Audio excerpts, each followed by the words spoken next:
आज के हमारे इस वीडियो में हम लविंग एडल्ट मूवी की स्टोरी एक्सप्लेन करेंगे। ये एक थ्रिलर मूवी है जो कि 2022 में रिलीज हुई थी। मूवी शुरू होती है और हम लियोनारा नाम की लेडी को देखते हैं जिसे रनिंग करना पसंद है और वो रनिंग करने जा रही होती है। तभी नैरेटर हमें बताता है कि अधिकांश मर्डर्स प्यार के कारण होती है। उसके बाद हमें क्रिस्टियन नाम के आदमी को दिखाया जाता है जो अपने वैन में वेट कर रहा होता है, जो और कोई नहीं लियोनारा का हस्बैंड है। लियोनारा जब उसके सामने से गुजरती है तो वो वैन स्टार्ट करके उसके पीछे जाता है और उसे कुचल देता है। इसके बाद हमें नैरेटर को दिखाया जाता है जो कि एक ओल्ड डिटेक्टिव है और वो लंच के वक्त अपने बेटी को स्टोरी सुना रहा होता है। वो अपनी बेटी को कहता है कि क्रिस्टियन गिल्टी है और वो आज तक उस केस पर सोचने से अपने आप को नहीं रोक पा रहा है। वो फिर से कहानी सुनाना शुरू करता है और कहानी में हम 3 दिन पीछे जाते हैं। उस रात 3 बजे दोनों हस्बैंड वाइफ जगे होते तभी क्रिस्टियन का फोन बार बार वाइब्रेट करने लगता है। तो लियोनारा फोन देखने के लिए मांगती है पर वो फोन देने से मना कर देता है, जिससे लियोनारा को शक होता है कि शायद उसके हस्बैंड का कहीं अफेयर चल रहा है। तो वो जबरदस्ती उससे फोन छीनने की कोशिश करती है। अब क्रिस्टियन के पास बचने का कोई रास्ता नहीं होता है तो वो फोन को फेंक करके तोड़ देता है। इसके बाद डिटेक्टिव हमें कहानी में और पीछे ले जाता है और उन दोनों के लाइफ के बारे में हमें बताता है, जहाँ क्रिस्टियन एक कंस्ट्रक्शन कंपनी का को फाउंडर है जिसे उसने अपने दोस्त पीटर के साथ मिलकर बनाया था। वही लियोनारा एक वायोलिनिस्ट है जिसे अपने करियर को छोड़ना पड़ा अपने बीमार बेटे यूहान के लिए। अब लड़ाई के अगले दिन लियोनारा अपने हस्बैंड से माफी मांगती है और हस्बैंड उसे माफ कर देता है। फिर लियोनारा यूहान को स्कूल ले जाती है और क्रिस्टियन अपने काम पर जाता है। काम पर वो अपने कोवर्कर जीनिया पर बड़ी ही प्यार भरी नजरों से देखता है और कुछ देर के बाद दोनों अकेले में मिलते हैं। यहाँ हमें पता चलता है कि यही है वो जो कल रात क्रिस्टियन को मैसेज कर रही थी। जीनिया यहाँ क्रिस्टियन को कहती है उसे उसके और लियोनारा के बीच किसी एक को चुनना होगा। तो क्रिस्टियन कहता है वो अभी ऐसा नहीं कर सकता है क्योंकि उसके बेटे की हेल्थ अभी अभी ठीक होना शुरू हुआ है और वो अभी अभी ऐसा करके उसके नजरों में बुरा फादर नहीं बनना चाहता है। ये सुनकर जीनिया गुस्सा हो जाती है और निराश होकर उसके पास से चली जाती है। यूहान को स्कूल छोड़ने के बाद जब लियोनारा घर आती है तो क्रिस्टियन के फेसबुक अकाउंट को चेक करती है। साथ ही वो फोन कंपनी को कॉल करती है क्रिस्टियन के टूटे हुए फोन की मैसेज को पाने के लिए, पर कंपनी मैसेज बताने से मना कर देती है।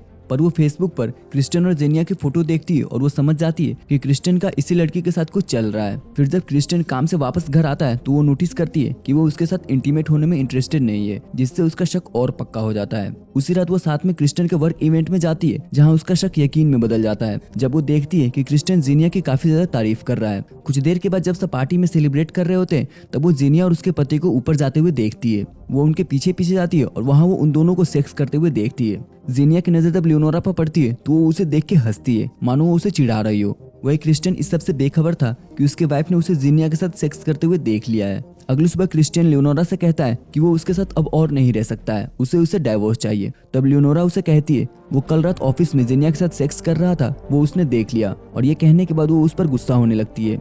वो कहती है कि उनके बीमार बच्चे की देखभाल करने के लिए उसे 20 साल पहले अपना करियर छोड़ना पड़ा, जिस वजह से अगर आज उनका डाइवोर्स हो जाता है तो उसके पास कुछ नहीं होगा। और इसीलिए वो पुलिस में कंप्लेन करने की धमकी देने लगती है कि उसने बिजनेस में फ्रॉड किया, जिससे उसे बिजनेस में काफी ज्यादा प्रॉफिट होने लगा। जिसके बाद उसने उससे कहा कि उसे बिजनेस में बहुत प्रॉफिट हो रहा है, इसलिए वो अपने काम को छोड़ दे और यूहान का ख्याल रखे। जिसके बाद मजबूरी में लियोनारा को अपना करियर छोड़ना पड़ा।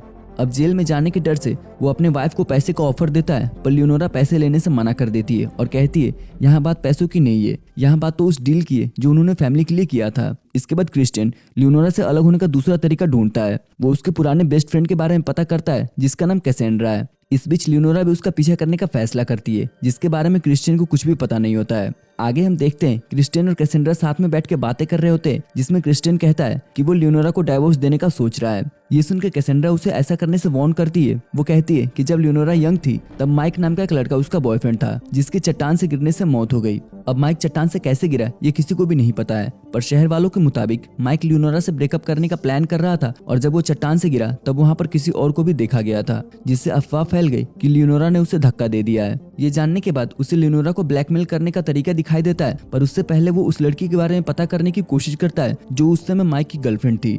लेकिन पहले वो उस जगह पर जाता है जहाँ से माइक गिरा था और वहाँ से वो सोंजा नाम की लेडी को कॉल करता है जो उस समय माइक की गर्लफ्रेंड थी। वो बताती है कि उस समय वो जंगल में कैंपिंग के लिए गए थे जहाँ वो दोनों प्यार करने के लिए अपने दोस्तों से अलग हो गए। लेकिन सोंजा बताती है कि उसे हमेशा ऐसा लग रहा था जैसे उसे कोई देख रहा है, और जब माइक स्मोक करने के लिए उससे थोड़ा अलग गया तभी उसे माइक के चीखने की आवाज सुनाई दी। वो देखने गए तो उन्हें माइक मरा हुआ चट्टान के ऊपर पड़ा मिला। उसी वक्त हम लियोनारा को देखते हैं जो क्रिस्टियन को कॉल पर बात करते हुए देख रही होती है। उसके बाद हम डिटेक्टिव को देखते हैं जो कहता है कि जब शहर में लोगों से माइक के मर्डर के बारे में पूछताछ की जा रही थी तब लियोनारा की म्यूजिक टीचर ने कसम खाई कि जब माइक का मर्डर हुआ तब लियोनारा उसके पास वायोलिन की प्रैक्टिस कर रही थी।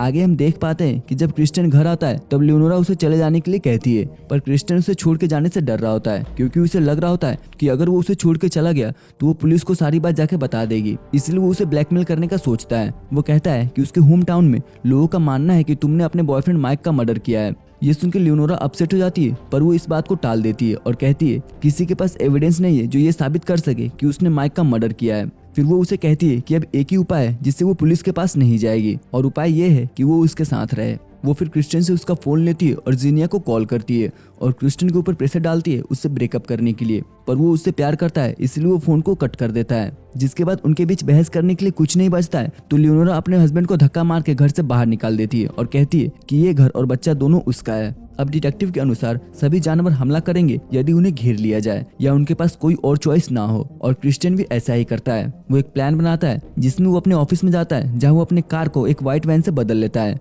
वही दूसरी तरफ इस सबसे अनजान लियोनोरा अपनी डेली रूटीन कर रही होती है। वो सुबह उठती है और जॉगिंग करने जाती है। इस प्लान के मुताबिक क्रिस्टियन व्हाइट वैन से आता है और पेड़ों के पीछे गाड़ी को छुपा लेता है। फिर जब लियोनोरा उसके सामने से जॉगिंग करते हुए गुजरती है तो वो गाड़ी स्टार्ट करके उसे कुचल देता है, पर जब वो देखता है कि लियोनोरा अब भी हिल रही है तो वो एक बार फिर से उसके ऊपर गाड़ी चला देता है। फिर वो वहाँ से चल देता है और चुपचाप ऑफिस में आके ऐसा दिखाता है जैसे वो पूरी रात काम कर रहा है। इसके बाद वो घर जाता है जहाँ वो शावर लेते वक्त गिल्ट में रोने लगता है और उसे रिलैक्स करने के लिए ड्रिंक करना पड़ता है, लेकिन अचानक उसके पीछे लियोनोरा आ जाती है जिससे क्रिस्टियन शॉक में आ जाता है। लियोनोरा कहती है कि वो घर पर क्या कर रहा है और बताती है कि आज दूसरे रूट पर जॉगिंग करके उसे अच्छा लगा। लियोनोरा के जाने के बाद क्रिस्टियन सोचता है कि शायद उसने किसी दूसरे महिला को कुचल करके मार दिया है। उस रात लियोनोरा उससे पूछती है कि वो वापस क्यों आया है, क्या उसे फिर से उसके साथ रहना है, जिस पर वो कहता है हाँ, लेकिन हम सब जानते हैं कि वो झूठ बोल रहा है। अगली सुबह जब वो दोनों घर से निकलने वाले होते हैं तब उनका नेबर कहता है कि एक लेडी को पिछली रात किसी ने कुचल के मार दिया है, वो भी उसी रास्ते पर जिस पर लियोनोरा हर रोज रनिंग करने जाती है। जिसे सुनने के बाद वो शॉक्ड में आ जाती है। उसके बाद वो उस जगह पर जाती है जहां उसे पता चलता है कि जो लेडी मरी है उसके 3 बच्चे हैं। कुछ दिनों के बाद उनके घर पर ग्रेजुएशन पार्टी होती है जहां डिटेक्टिव उनसे पूछताछ करने आता है। डिटेक्टिव उनसे पूछता है कि क्या उन्हें उस रात कुछ भी असामान्य सुना, जिस पर क्रिस्टियन कहता है कि वो उस रात ऑफिस में देर रात तक काम कर रहा था, जिसके जवाब से वो संतुष्ट हो जाते और वहां से चले जाते हैं। उनके जाने के बाद क्रिस्टियन जेनिया के टेक्स्ट को घूरता है जिसका उसने रिप्लाई नहीं किया था और बहुत अनकंफर्टेबल तरीके से ग्रैंड पार्टी को देखता है। उसके बाद वो उस जगह पर जाता है जहां उसने उस लेडी को कुचला था। वहां वो उस लेडी के बच्चों के लिखे लेटर्स को देखता है, जिसे देखने के बाद वो अपने आप को गिल्टी मानता है और पुलिस स्टेशन जाता है अपना गुनाह कबूल करने के लिए, जहां ऑफिसर उसे बैठ के इंतजार करने के लिए कहता है। उसी समय उसे उसके बच्चे का टेक्स्ट मैसेज आता है जिसमें उसने उसे याद दिलाया था कि उसे पछताने की कोई जरूरत नहीं है। उसी समय वो न्यूज में देखता है कि पुलिस वालों का मानना है कि जिसने उस लेडी को कुचला होगा वो अभी तक देश छोड़ के भाग गया होगा। ये देखने के बाद क्रिस्टियन अपना माइंड बदल लेता है और घर चला आता है। लेकिन ये सब यहीं खत्म नहीं होता है, क्योंकि जब लियोनोरा अपनी गाड़ी धुवाने के लिए जाती है तो वहाँ उसे पता चलता है कि उसके कार वॉश कार्ड में पैसे नहीं है। इसके बारे में क्लर्क से पूछने के बाद वो उससे कहती है कि उसका कार्ड कब यूज हुआ है, उसका एग्जैक्ट टाइम और फुटेज उसे देखना है। फुटेज देखने के बाद वो घर आती है और अपने हस्बैंड से इसके बारे में पूछती है कि उसने सिक्योरिटी फुटेज में उसे व्हाइट वैन को साफ करवाते हुए देखा है, जिससे उसने शायद उस लेडी को कुचला होगा।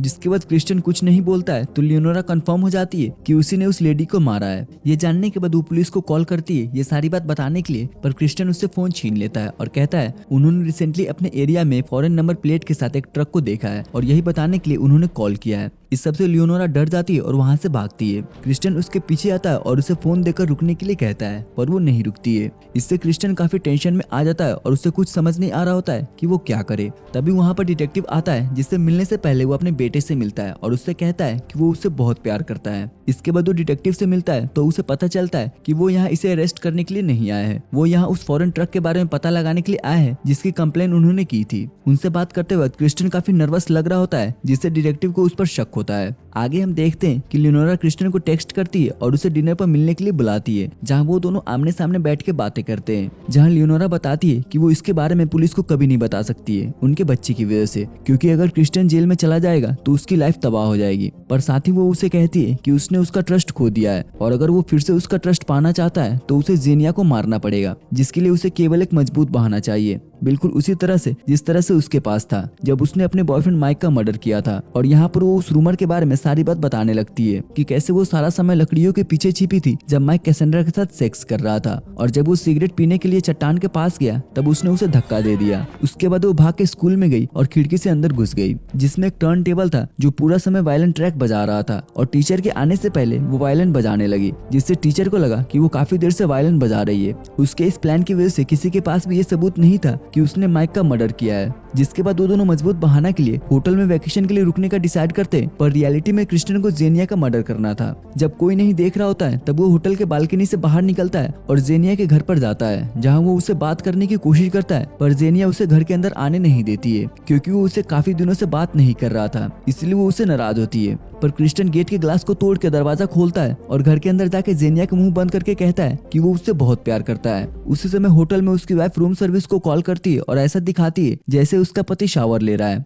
उसके बाद वो क्रिस्टियन के फोन से जेनिया को टेक्स्ट करती है कि वो उससे ब्रेकअप कर रहा है क्योंकि वो अपने वाइफ और बेटे का ज्यादा फिक्र करता है। मोबाइल पर मैसेज आने की आवाज सुनकर क्रिस्टियन तुरंत उसके पास जाता है क्योंकि उसे पता होता है कि ये टेक्स्ट लियोनोरा ने किया है। वो उसे किस करने लगता है और उसे मोबाइल से दूर ले जाता है। उसी वक्त लियोनोरा प्लान को और मजबूत बनाने के लिए होटल के वेटर से उनके लिए खाना मंगवाती है और उसके सामने ऐसा दिखाती है जैसे क्रिस्टियन शावर ले रहा है। वो वेटर के सामने बाथरूम में जाती है और क्रिस्टियन का वॉइस रिकॉर्डिंग चलाती है, ऐसा दिखाने के लिए कि वो दोनों बातें कर रहे हैं। उधर जेनिया को मारने के बजाय क्रिस्टियन उसके साथ सेक्स करने लगता है। फिर इसके कुछ देर के बाद जेनिया बाथरूम में जाती है अपने चेहरे को धोने के लिए, तभी वो नोटिस करती है कि खिड़की खुली हुई है। उसी वक्त अचानक उसके सामने लियोनोरा आ जाती है और वो जेनिया को मार देती है। आवाज सुनकर क्रिस्टियन बाथरूम में जाके देखता है तो वहाँ उसे लियोनोरा दिखाई देती है जिसने जेनिया को मार दिया होता है। कुछ दिनों के बाद पुलिस जेनिया के घर पर आती है क्योंकि नेबर ने उसके मिसिंग होने की रिपोर्ट लिखवाई थी। वहाँ वो नोटिस करते हैं कि जेनिया के सारे इलेक्ट्रॉनिक डिवाइस मिसिंग है, साथ ही बेडशीट पर भी किसी के डीएनए और फिंगरप्रिंट्स के निशान नहीं होते हैं। पर पुलिस उसके फोन में लास्ट टेक्स्ट मैसेज के बारे में पता लगाने में कामयाब हो जाती है जो कि क्रिस्टियन का था, जिसमें उसने लिखा था कि वो उसके साथ अफेयर खत्म करना चाहता है।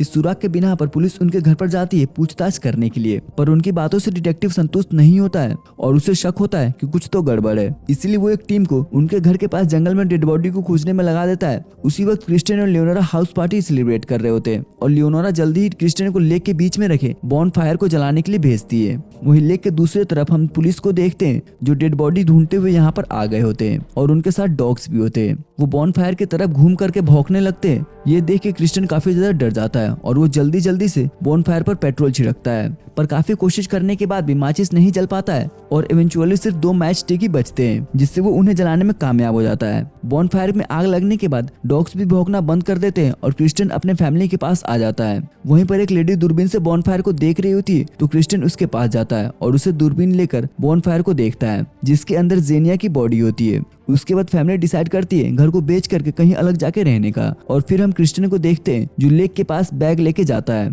अब हम डिटेक्टिव के पास लौटते हैं जो अपने बेटी को स्टोरी सुनाना समाप्त करता है और हम जान पाते हैं कि क्रिस्टियन को कभी भी दोषी नहीं ठहराया गया है क्योंकि उसके खिलाफ कोई सबूत नहीं मिला, लेकिन डिटेक्टिव को पता है कि वो गिल्टी है। मूवी खत्म होती है जेनिया के बोन्स को दिखाने में जो कि नदी की गहराइयों में होता है। इस मूवी की IMDb रेटिंग है 6.5। सो फ्रेंड्स, अगर आपको हमारी एक्सप्लेनेशन पसंद आई हो तो प्लीज वीडियो को लाइक कीजिएगा और अपने दोस्तों के साथ शेयर भी कीजिएगा, और ऐसी वीडियोस को देखने के लिए हमारे चैनल को सब्सक्राइब भी कर लीजिएगा। तो फिर मिलते हैं आपसे अगले वीडियो में, तब तक के लिए गुड बाय।